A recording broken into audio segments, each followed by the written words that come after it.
adalah satu komunikasi yang bisa saling menerima gitu ya. Tapi ini beda. Diplomasi global adalah dilandaskan dari trust atau kepercayaan negara lain terhadap negara kita. Nah, sebagaimana kita tahu bahwa aksi-aksi iklim di seluruh negara itu tercatat ya. Dalam arti kata, kita juga punya laporan-laporan yang menjelaskan bahwa dari tahun 2020 sampai dengan 2025 yang kita lakukan apa saja itu kan tercatat.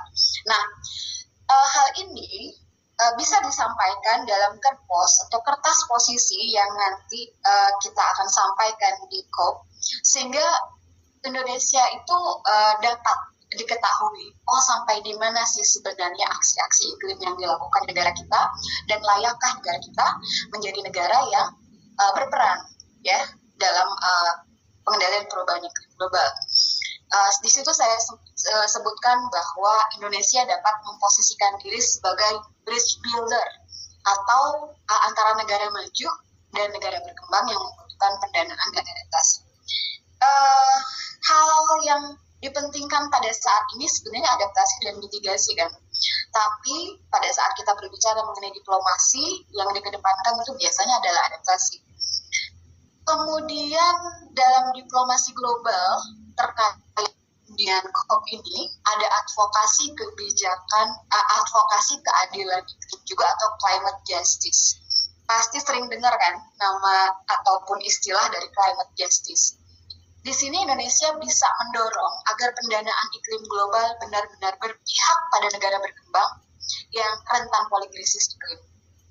Nah, kalau kalian pernah mendengar istilah mega krisis, nah sekarang kita mulai masuk pada polikrisis, bisa di browsing apa itu polikrisis, tapi intinya adalah satu kondisi yang ruwet gitu ya. Polikrisis itu ruwet, udah istilah lainnya adalah VUCA-BANI ya, udah uncertain gitu ya, volatile dan lain sebagainya. Nah, satu lagi sebenarnya diplomasi yang paling penting terkait iklim adalah mengenai posisi Indonesia yang berpotensi memimpin kolaborasi global selatan, terutama Asia Afrika dalam agenda transisi energi yang disebutkan tadi, ketahanan pangan dan adaptasi berbasis masyarakat. Saya rasa posisi Indonesia sudah bagus dan rekan-rekan dari Kementerian Lingkungan Hidup yang nanti akan hadir di COP juga telah dipersiapkan dengan sebaik mungkin untuk bisa menjawab berbagai hal yang nanti ditanyakan dalam konferensi tersebut. Salah satu hal yang kita memiliki semacam potensi unggulan dari negara kita adalah terkait sumber daya alam dan solusi berbasis alam ya. Kita tahu bahwa kekayaan negara kita itu adalah di biodiversity-nya. Biodiversitas tropis kita itu merupakan salah satu hal yang membuat Indonesia punya peran penting di mata dunia internasional dalam pengendalian perubahan iklim global. Nah, kalau saya hanya ingin menyampaikan dulu filosofi dasarnya untuk pegangan rekan-rekan nanti pada saat menjadi pemimpin ke depan gitu ya. Jadi poin-poin pentingnya itu apa aja sih gitu ya. Kalau misalnya yang teknis mungkin bisa diturunkan nanti dan bisa di browsing sesuai dengan sesuai dengan subjek apa yang dipilih. Nah, nomor 4, peran penting Indonesia itu adalah pada ekonomi dan mekanisme pasar karbon. Pada saat ini kita sedang mempersiapkan sistem dan skema perdagangan karbon yang realistis, dapat diterima oleh komunitas internasional, juga dapat diapresiasi di Indonesia atau di dalam negeri sendiri gitu ya. Kadang kan kita agak sulit dalam arti kata kita agak sosialisasi mengenai ini harus sangat masif gitu ya, agar masyarakat dunia usaha dalam hal ini ada pelaku usaha juga memahami apa sih itu carbon trading gitu kan. Nah, kita juga ada RKKIK, rumah kolaborasi Karbon dan Iklim di Manggala Bakti, yang pada saat rekan-rekan ingin mempertanyakan mengenai ini bisa datang ke sana, karena seluruh informasi yang diperlukan disiapkan di sana. Jadi mungkin kalau lewat website kurang lengkap atau misalnya kurang jelas atau perlu untuk bertemu langsung, bisa untuk datang ke Manggala Bakti. Di sana ada rumah koordinasi karbon dan iklim.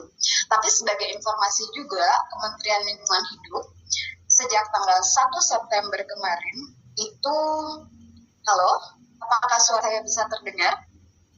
Bisa, Bu. Jelas, Bu. Nggak bisa, oke. Kayaknya saya mau ini dulu deh, kameranya dimatikan dulu aja ya. Boleh. Kayaknya sih, bener ya. Ini sih nggak stabil banget. Ntar. Kalau misalnya nggak apa-apa sih, no problem sih, lanjut aja. Itu ya, jadi sebagai informasi, sejak 1 September, Kementerian Lingkungan Hidup juga berkantor di Plaza Kuningan, dari lantai 1 sampai dengan lantai 6. Jadi kalau misalnya ada teman-teman yang ingin berkoordinasi dengan kami, diikuti pengendalian perubahan iklim, bisa ke Plaza Kuningan ya, karena kita sudah berkantor di Plaza Kuningan sejak 1 September kemarin. Last but not least, yang paling penting untuk menjadi pegangan dari rekan-rekan ke depan, para teknokrat, ya, saya bilang teknokrat karena kalian ada seorang insinyur, kepemimpinan regional, ya, kita harus tahu posisinya. Dan pada saat ini, posisi Indonesia itu sangat bagus di ASEAN, sehingga ASEAN leadership itu sangat penting sekali dan dapat mengarahkan agar kita memiliki posisi yang sangat baik nanti di COP. Nah, intinya tuh gini loh, kalau Indonesia cuma sendirian dibandingkan dengan Indonesia membawa nama ASEAN, itu lebih kuat ngetuk pintunya gitu ya. Kalau misalnya cuma sendirian kan gimana ya?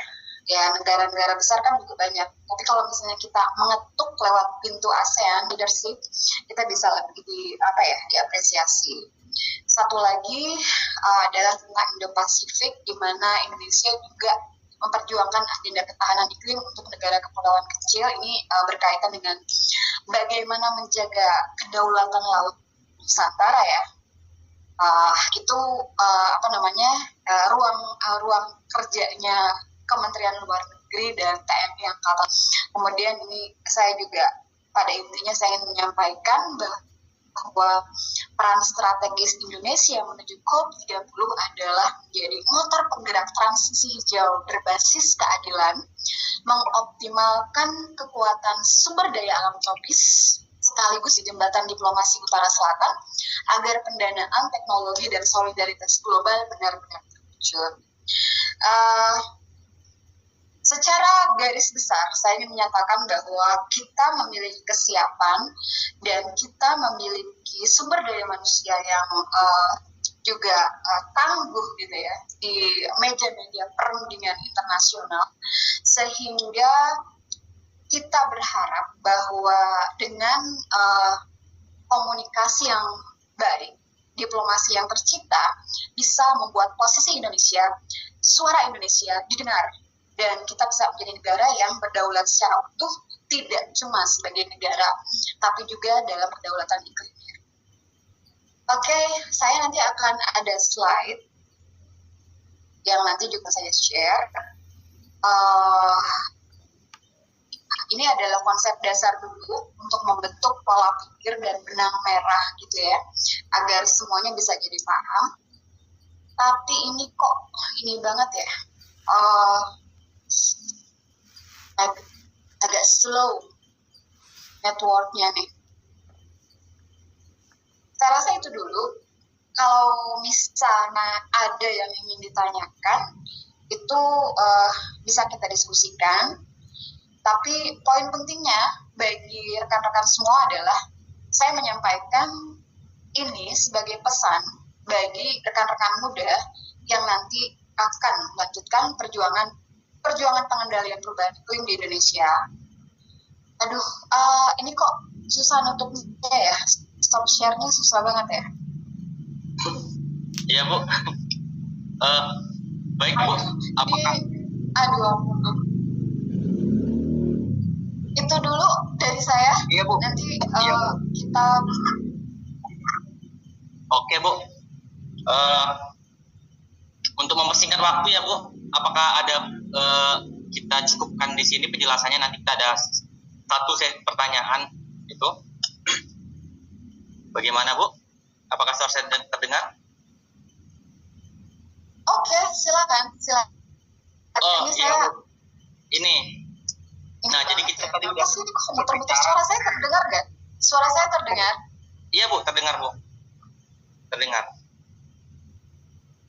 Baik, tadi kita sudah bicara banyak ya Bu. Jadi dari sisi langkah-langkah dan peran strategis Indonesia di mata dunia dan internasional. Nah, dari skala nasional ini Bu, bagaimana sebaiknya mekanisme monitoring dan evaluasi kebijakan iklim nasional dilakukan agar dipantau secara transparan oleh publik?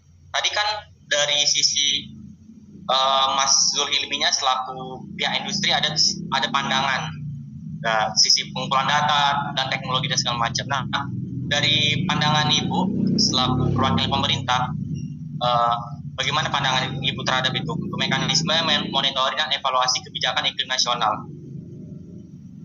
Begitu Bu.